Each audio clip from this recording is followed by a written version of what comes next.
Hi, Timothy Unkert here, and in this video I'm going to demonstrate an infinite while loop.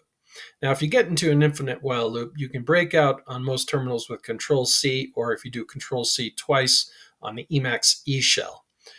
Okay, so I've included the header file and I have the main function here, so let's get started.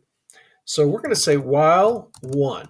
So that's like while this is true, which 1 is always kind of 0 is false, 1 is true.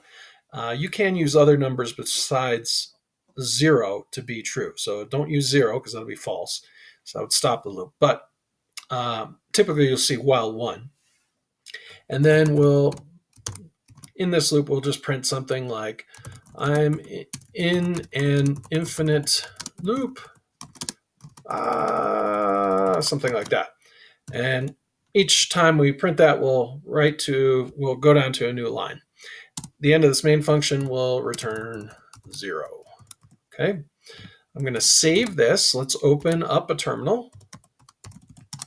And let me just make this a little bit larger for you. And let's compile this into, let's call it infinite while loop. Okay, I'm going to hit enter and it compiled. And now let's run it. And you'll see, oh no, I'm in an infinite loop. So to stop this, I'm in E shell, so I'm going to do Control-C, Control-C. And there, it interrupts it. Other terminals, you'll just use Control-C. You probably will get stuck in an infinite loop at some point. It happens to all programmers. But in rare cases, you may want to program it, but typically it's programmer error.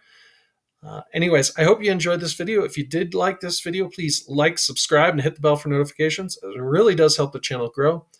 I thank you for watching, and I hope to see you in the next one. Have a great day. Bye.